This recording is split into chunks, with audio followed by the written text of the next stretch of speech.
Hello aspirants, 8 अप्रैल की news items देख लेते हैं। द हिंदू न्यूज़पेपर से ये 9 न्यूज आइटम्स पिकअप की गई है, इनको डिटेल में डिस्कस करेंगे। पहली न्यूज आइटम है Supreme Court seeks response on plea for reining in cow vigilance. तो ये सुप्रीम कोर्ट ने अब सेंट्रल गवर्नमेंट और 6 स्टेट्स गवर्नमेंट्स को कहा है कि ये पीआईएल पे रिस्पॉन्ड करे। तो ये पीआईएल, ये काउ विजिलेंस जिनको ये कह रहे हैं कि एक्सटॉर्शनिस्ट डिक्लेयर करना चाहिए, ये उनका डिमांड है। तो ये राजस्थान, महाराष्ट्र, गुजरात, झारखंड, कर्नाटक और यूपी गवर्नमेंट को यहाँ पे कहा गया रिस्पॉन्ड करने को। तो रिसेंटली जो इंसिडेंट हुआ अलवार वायलेंस में, हमने डिस्कस किया, पहलू खान, उनकी डेथ हो गई। तो ये केस था ऑफ कैटल ट्रांसफर की जा रहे थे, काउ ट्रांसफर किए जा रहे थे, तो उसके ऊपर ये विलेजर्स ने उनके पे अटैक किया, व्हीकल्स को डैमेज किया और एक उनको पीटा था, जिसकी वजह से एक की डेथ हो गई। इससे पहले जो इंसिडेंट हुआ था 2015 में, वहां पे ये यूपी में हुआ था, दादरी में। यहाँ पे मोहम्मद अखलक करके एक एल्डरली थे, उनको पीटा गया था, मॉब ने उनको पीटा था। तो उसमें वो उसके ऊपर एलिगेशन ये था कि इनके घर में बीफ है, तो इस वजह से उनको पीटा गया था इस शक पे, और उनकी भी डेथ हो गई थी। फिर इसके बाद दलित्स के ऊपर भी अटैक हुए थे, ये ऊना गुजरात में। तो इसमें इनके ऊपर अटैक इसलिए हुए थे क्योंकि वो डेड काउ को स्किन कर रहे थे। तो ये लेदर बनाने के लिए जो ट्रेडिशनल उनका प्रोफेशन है, स्किनिंग टैनरीज में वो भेजते हैं ये लेदर उसे बन सके। तो इनके ऊपर भी अटैक किया गया था। तो ये जो गौ रक्षक जो कहते हैं, इनके ऊपर प्राइम मिनिस्टर नरेंद्र मोदी ने भी स्टेटमेंट दिया है। उन्होंने कहा था कि ये एंटी सोशल एलिमेंट्स है जो गौ रक्षक के नाम पे वायलेंस करते हैं।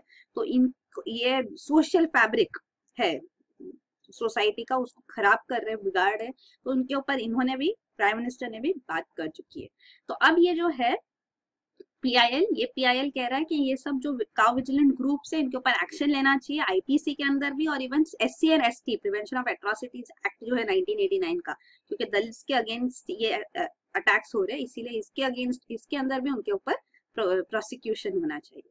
तो ये जो एक्ट्स है, यहाँ पे गुजरात में एक्ट है ये एनिमल प्रिवेंशन एक्ट, तो इसके अंदर जो गौ रक्षक से उनको प्रोटेक्शन दिया गया है। ये कहते हैं कि ये गौ रक्षक जो है वो पब्लिक सर्वेंट्स है, तो उनको पब्लिक सर्वेंट का दर्जा दिया गया है, मतलब कि उनके अगेंस्ट कोई लीगल एक्शन नहीं लिया जा सकता, मतलब जब तक कि गवर्नमेंट परमिशन नहीं देती। तो पब्लिक सर्वेंट्स को जैसे प्रोटेक्शन मिलता है, इनको भी वो प्रोटेक्शन मिलेगा।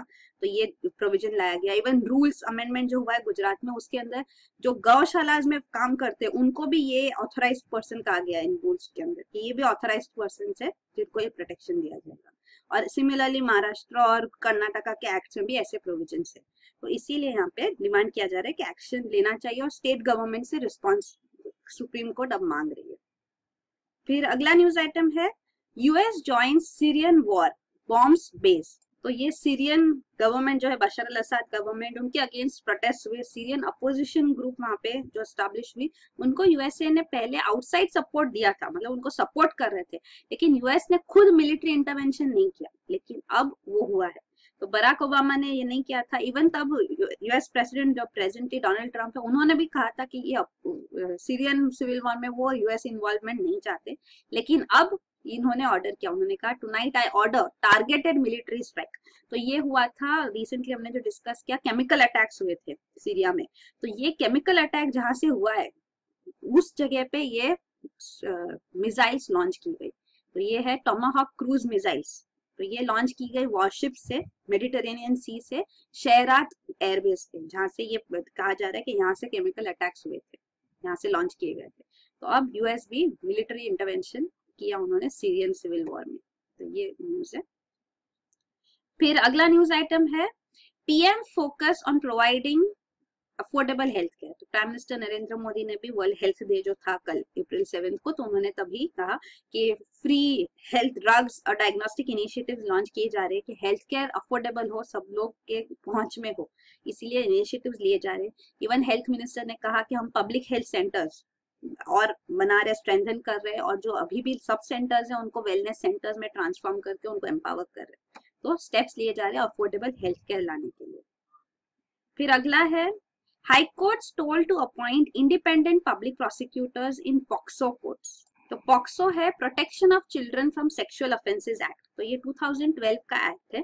तो ये एक्ट के अंदर प्रोविजंस है कि इंडिपेंडेंट पब्लिक प्रोसिक्यूटर्स होने चाहिए पॉक्सो के लिए, इवन स्पेशल कोर्ट्स होने चाहिए और इंडिपेंडेंट पब्लिक प्रोसिक्यूटर्स होने चाहिए।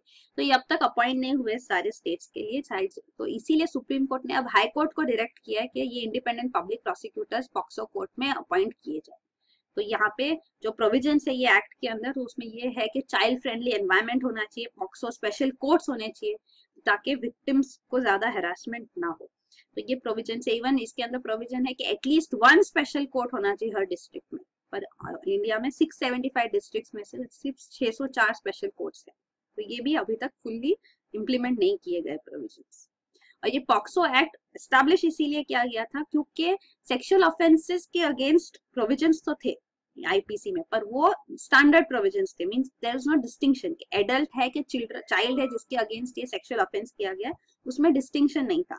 तो वो डिस्टिंक्शन अब इससे लाया गया है। तो ये एक्ट में स्ट्रिंजेंट प्रोविजंस है, स्ट्रिंजेंट ऑफेंसेस के लिए पनिशमेंट्स है, मैक्सिमम पनिशमेंट्स दिए जा रहे हैं for sexual offences against children. तो सेक्सुअल हरासमेंट, पोर्नोग्राफी सारा इसमें एक्ट में कवर्ड है। तो ये वही एक्ट का सिग्निफिकेंस है। और ये जो स्पेशल कोर्ट्स में भी प्रोसीजर्स कैसे फॉलो करने ताकि चाइल्ड फ्रेंडली एनवायरनमेंट हो, उसके बारे में डिटेल्ड आउट है यहाँ पे। फिर अगला न्यूज आइटम है Ken Betwa link hits green hurdle. तो ये फॉरेस्ट एडवाइजरी कमेटी है जिसका क्लियरेंस अब ये Ken Betwa river linking project के लिए जरूरी है। तो ये Ken Betwa river linking project India का सबसे पहला रिवर लिंकिंग प्रोजेक्ट है जो ये स्टेज तक, इम्प्लीमेंट स्टेज तक अब पहुंच रहा है। मतलब it will be implemented, last clearances उनको मिल जाए। तो यहाँ फॉरेस्ट क्लियरेंस इसलिए चाहिए क्योंकि ये जो केन और बेतवा रिवर आप देख सकते हैं, केन रिवर और बेतवा रिवर है, तो ये मध्य प्रदेश और उत्तर प्रदेश जो 2 स्टेट्स है इससे ये इन्वॉल्व है यहाँ पे। तो ये जो पन्ना टाइगर रिजर्व है मध्य प्रदेश में, यहाँ पे ये केन रिवर इससे फ्लो होती है। तो यहाँ पे जब ये डैम बनाया जाएगा, कनाल ये बनेगा, तो यहाँ से केन रिवर का वाटर यहाँ बेतवा रीजन में, रिवर में पहुंचेगा, रिवर लिंकिंग होगी, जिसकी वजह से ये बुंदेलखंड रीजन है, ज्यादा इरिगेशन फैसिलिटीज यहाँ पहुंचाई जाएगी। तो ये ड्राई रीजन है, तो ये इसका बेनिफिट होगा ये प्रोजेक्ट का। तो यहाँ पे पन्ना टाइगर रिजर्व में यहाँ पे थोड़ा रीजन इनंडेट हो जाएगा, मतलब पानी से भर सकता है, तो यहाँ पे वो रीजन को अक्वायर करना होगा। तो काफी सारा कोर फॉरेस्ट रीजन है, अराउंड 4000 हेक्टर्स ये कोर फॉरेस्ट रीजन है। तो जब ये रीजन यहाँ पे अक्वायर किया जाएगा तो उस पे फॉरेस्ट एडवाइजरी कमेटी अटकी हुई है कि वो चाहते हैं कि यहाँ पे बेटर प्रोविजंस लाया जाए। तो फॉरेस्ट एडवाइजरी कमेटी ने ना ये प्रोजेक्ट के लिए हाँ कहा है ना कहा है, पर उन्होंने ये स्टेप्स बोले हैं ये लेने चाहिए ताकि ये प्रोजेक्ट पास किया जा सके। तो वही है, तो वो यही कह रहे हैं, फॉरेस्ट एडवाइजरी कमेटी कह रहे हैं कि जो ये रीजन है जहाँ पे इनंडेट होगा यहाँ पे, तो ये इसकी जगह पे मध्य प्रदेश गवर्नमेंट से वाटर मिनिस्ट्री ने कहा है कि हम 8000 हेक्टर्स फॉरेस्ट लैंड लेंगे उनसे। तो ये अक्वायर किया जाएगा, यहाँ पे फॉरेस्ट रिवाइव किए जाएंगे।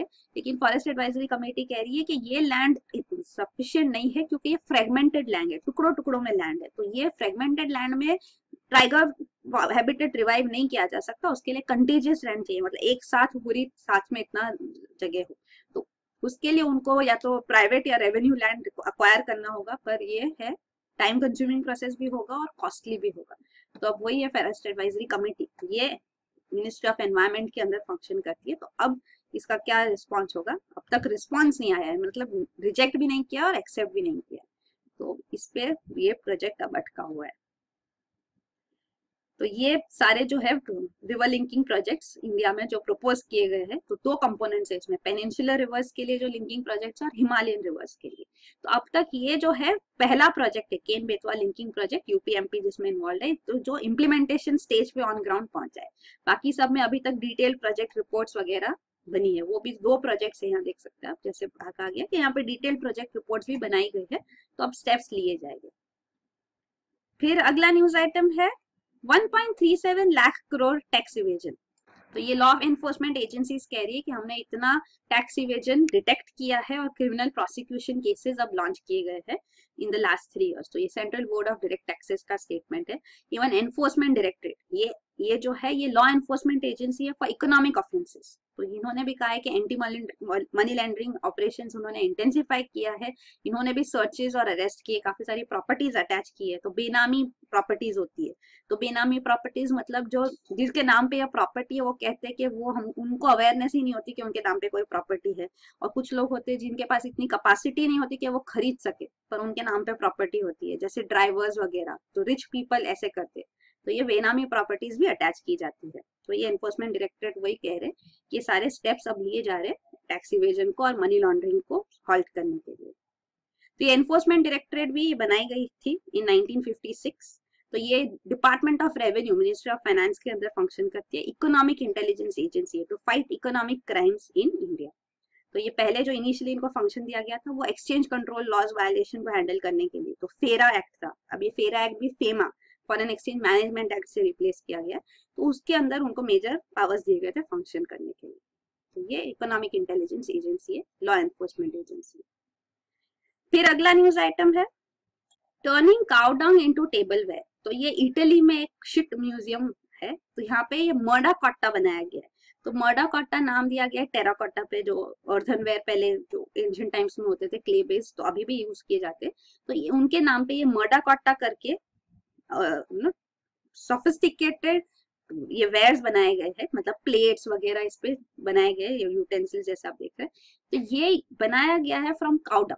तो काउडंग काफी सारा अक्यूमुलेट होता है, तो काउडंग को पर बैक्टीरियल एक्शन करके वो सारा ऑर्गेनिक मटेरियल है उसमें उसको मीथेन में कन्वर्ट कर देते हैं, और फिर मीथेन यूज किया जाता है इलेक्ट्रिसिटी जनरेशन के लिए। और जो बचता है उसको प्रोसेस करके यहाँ से ये लेफ्ट ओवर से वो मर्डा कट्टा बना रहे। तो ये बेक्ड शिट है, तो इसको यूज किया जाता है। इसको मिलान डिजाइन फेयर में प्राइज भी मिला था, मर्डा कट्टा कलेक्शन।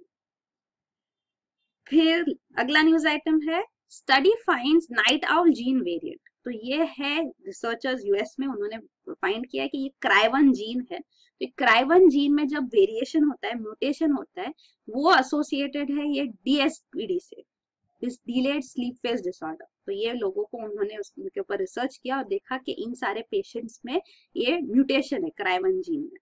तो इसकी वजह से जो बायोलॉजिकल क्लॉक होता है, सर्कैडियन क्लॉक, उसमें वेरिएशंस आते हैं, और इस वजह से ये नाइट आउल सिंड्रोम जो होता है, उनको डिलेड स्लीप फेज डिसऑर्डर होता है, तो ये डिटेक्ट किया गया है।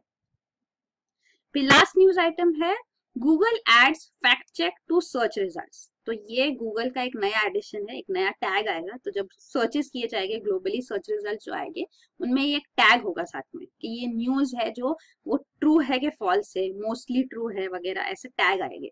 तो ये गूगल ने इनिशिएट किया है क्योंकि काफी सारा मिस इन्फॉर्मेशन अभी स्प्रेड होता है, जैसे फेक न्यूज जो कहते हो। तो ये फेक न्यूज काफी प्रोमिनेंट हो गया, इसको फाइट करने के लिए स्टेप्स लिए जा रहे हैं। तो यहाँ पे थर्ड पार्टी फैक्ट चेकर्स होंगे, तो वो फैक्ट चेक करेंगे कि या ट्रू है या फॉल्स है या इन बिटवीन है। तो इससे यूजर्स को और इन्फॉर्मेशन मिलेगी कि ये इन पे रिलाई कर सकते हैं कि नहीं न्यूज पे। तो ये फेक न्यूज काफी प्रोमिनेंटली इन्होंने रोल प्ले किया था even US presidential elections alter करने में, जैसे कहा जाता है। इवन यूरोप में इलेक्शंस के टाइम पे काफी फेक न्यूज स्प्रेड होती है, तो इसको टैकल करने के लिए यहाँ स्टेप्स लिए जा रहे हैं। तो इधर ये गूगल खुद नहीं फैक्ट चेक करेंगे, यहाँ पे उन्होंने कोलैबोरेशन किया है with more than 100 news agencies और फैक्ट चेकिंग ग्रुप्स जो है, जैसे कि बीबीसी, एसोसिएटेड प्रेस वगैरह। तो वो यहाँ पे इनको टैगिंग देंगे। कुछ डिस्क्रिपेंसीज भी हो सकती है, पर वो कह रहे हैं कि एटलीस्ट मोर इन्फॉर्मेशन मिलेगी यूजर्स को कि वो समझ सके कि न्यूज ट्रू है कि नहीं। तो इसलिए वो और एक एडिशन या टैग कर रहे हैं। और ये फेसबुक ने भी रिसेंटली ये नया टूल ऐड किया है ऐसे न्यूज फीड्स में, ताकि यूजर्स को समझ सके कि ये जो शेयर्ड स्टोरीज है वो रियल है कि बोगस है। तो ये फेक न्यूज टैकल करने के लिए ये ऑर्गेनाइजेशन जो है, सर्च इंजिन और ये आईटी सेक्टर में जो इम्पोर्टेंट कंपनीज है, वो स्टेप्स ले रहे हैं। तो यही न्यूज आइटम्स है। Thank you.